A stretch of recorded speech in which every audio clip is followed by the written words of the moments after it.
गिर ना जाए। 100% दूध है तो शुद्ध माना जाएगा, और उस दूध में 10% ही पानी मिला दो तो शुद्ध है, फिर शुद्ध नहीं, फिर पानी मिला हुआ कहलाएगा। यही हाल है भाव का। भाव 100% बनाने का प्रयास करें, और तभी होगा जब हमारे अंदर सद्विवेक होगा, सच्चाई को हम समझेंगे। और अगर हम ये सोचे कि दुनिया का हमारा काम बन जाएगा, सारे काम बन जाएं, आपका जीवन आनंदमग्न नहीं बन पाएगा, किसी का नहीं हुआ है। क्योंकि काम बनने से जीवन आनंदमग्न होने का तरीका अलग है, रास्ता अलग है।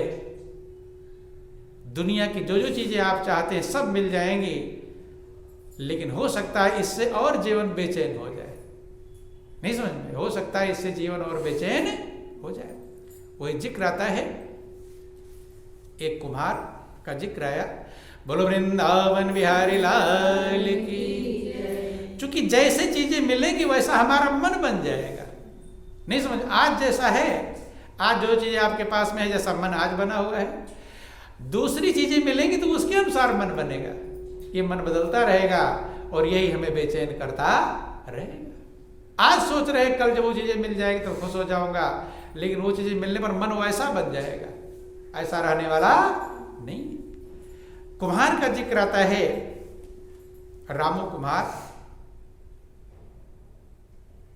तालाब से मिट्टी लाया, घड़ा बनाया, मिट्टी के सामान बनाए, पकाया इत्यादि, और अपना बेचा, उससे परिवार का पालन करता रहता था। गरीबी थी, दुख का समय था, परेशान भी था, बेचैन भी था।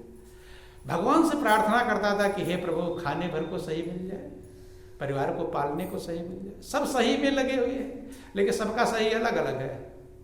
किसी का सही भरपेट भोजन मिल जाए भिखारी का, और किसी का सही है 1 मंजिला बिल्डिंग बन जाए, और किसी का सही है 4 मंजिला बिल्डिंग बन जाए। किसी का छोटी वाली कार मिल जाए तो उसका सही हो जाएगा, किसी का फिर बड़ी वाली कार मिल, सबका सही अलग अलग है।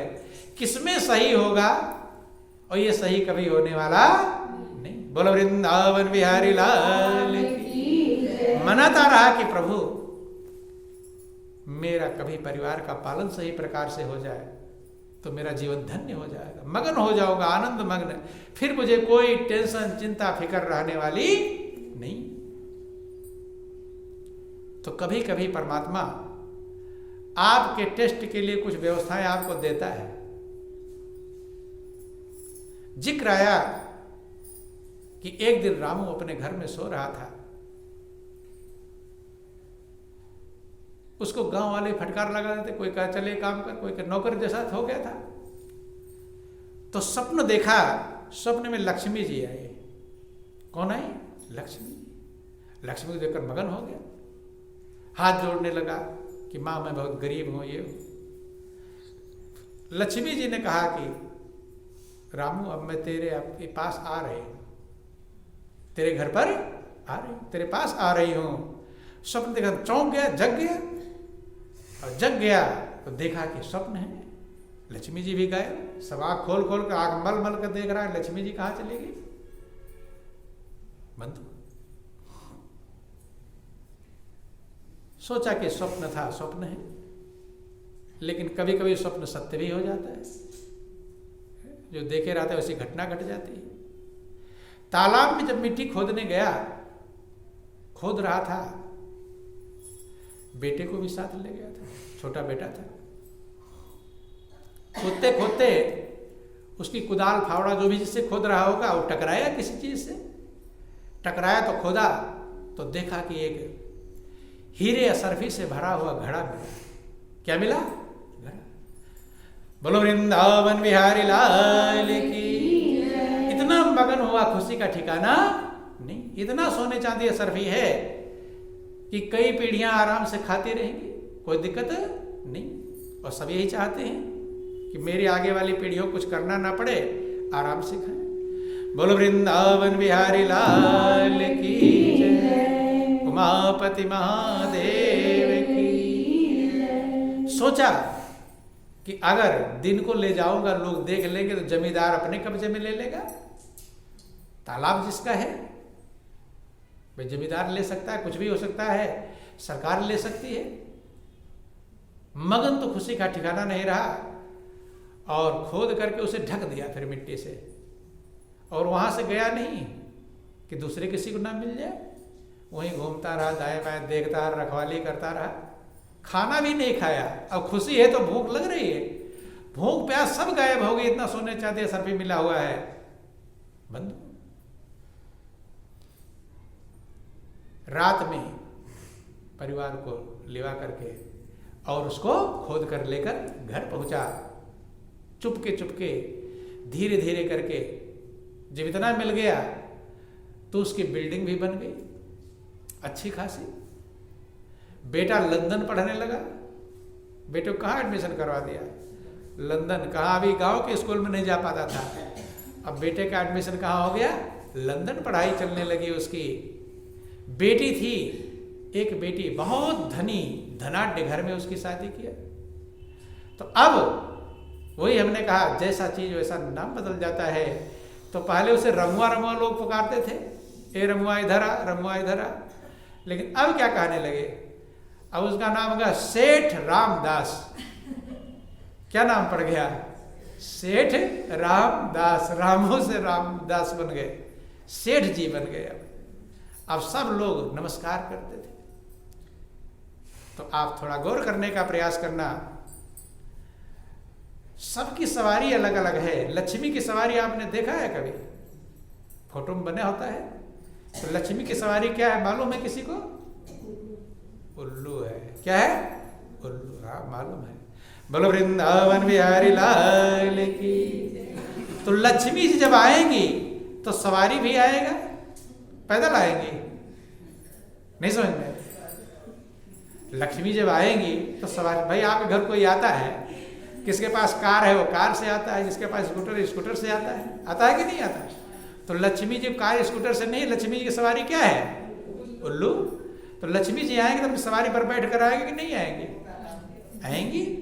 और जब आएंगी तो उल्लू आ जाएगा आपके पास में, तो आप क्या बनोगे, बोलो वृंदावन बिहारी लाल। उल्लू का मतलब अहंकारी, उल्लू का मतलब जिधर चलना नहीं चाहिए उधर चलना ही उल्लू है। अहंकार बनेगा। रामायण में लिखा गया कि को नायस जन्मा जग माही और प्रभुता पाई जाहि मद नाही। ऐसा कोई संसार में पैदा नहीं हुआ जिसे प्रभुता पाकर अहंकार ना आवे। किसी योग्य आप बन जाओगे तो अहंकार जरूर ही आएगा, और साथ में रहता उसी के। हमने कहा जब वो चीजें मिल जाएंगी तो वैसे बन जाओगे, ऐसे नहीं रहोगे। जिन जिन चीजों को चक्कर में हो वो चीजें मिलते ही आप वैसे आप ही बदल जाओगे। चीजें मिलेंगी कि आप बदलोगे, बदलने में देर लगने वाला नहीं है। तो अगर सही रहना चाहते हैं तो चीजों का छोड़कर मालिक को सोचो, और चीजों को पाओगे तो वैसे बने जाओगे। अब सेठ रामदास अहंकारी बन गए।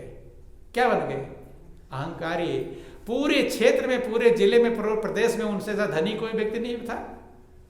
अब सब लोग बूढ़े बूढ़े आकर हाथ जोड़ते थे, राम राम सेठ जी, राम राम सेठ जी, राम राम।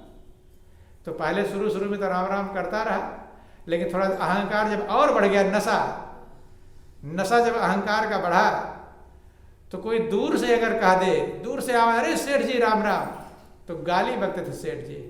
क्या बकने लगे, गाली बक कर कहते थे, अरे वहीं घर से ही राम राम भेज दिया होता, मतलब इतने दूर से क्यों राम राम कर रहे हो, नहीं समझ में। अब बड़े आदमी बन गए तो बड़े आदमी स्वागत सत्कार करो, बोलो वृंदावन बिहारी लाल। और अगर कोई सुन लिया कि लोगों को कह रहा है, सेठ जी कह रहे हैं कि अरे दूर घर से ही राम राम भेज दिया होता, तो नजदीक आकर कोई कहता अगर सेठ जी राम राम, फिर वो गाली बकता था, अरे सर पर ही चढ़ जाओगे क्या, नहीं समझ में। तो दोनों विधि से अहंकार हर जगह विनाश ही करता है। क्या करता है, विनाश ही करता है। अब लोग बेचारे क्या करें, लोग गरीब हैं, सुन लेते थे, वो धनी आदमी बन गया, बड़ा आदमी बन गया, पैसे वाला बन गया। बोलो वृंदावन बिहारी लाल की। अकड़ कर चलने लगा। जिधर भी जाता सेठ जी की जय जयकार होती थी। लेकिन महापुरुष समझाते हैं कि यहां संसार में जो मिलता है कब बदल जाए कोई ठिकाना नहीं, परिवर्तनशील संसार है। इसलिए ना सुख पर के सुख में फूलो मती, दुख में रो मती। सुख आया वो भी चला जाएगा, दुख आया वो भी चला जाएगा, सब बदल जाता है, सब परिवर्तनशील है। इसलिए महापुरुष कहते हैं, भगवान कृष्ण अर्जुन से कहते हैं, अर्जुन इस सुख और दुख के चक्कर में मत पड़ना। इसके चक्कर में पड़ोगे तुम्हें कुछ मिलने वाला नहीं। कि सुखे दुखे समय कृत्वा लाभा लाभो जया जय। सुख और दुख में, लाभ और हानि में, जय और पराजय में सम रहने का प्रयास करो। सुख आ गया तो अहंकारी मत बनो, और दुख आ गया तो रो मत। बदल जाएगा। दिन आया है तो दिन चला जाएगा, रात आ जाएगी, रात आया है तो रात भी चली जाएगी, दिन आ जाएगा, बदलता रहेगा। बंधु, अहंकार, अब सब तरफ बुराइयां उसकी फैल गई। किसकी? सेठ रामदास की बुराइयां फैल गई। महापुरुष कहते हैं किसी के दिल की बददुआ नहीं लेना चाहिए। क्या नहीं लेना चाहिए? बददुआ। अगर ऐसा कुछ कर सको कि दुआ लोग दे तो अच्छा है, लेकिन बद दुआ दे तो अच्छा नहीं। सामने तो कोई नहीं कुछ कहता,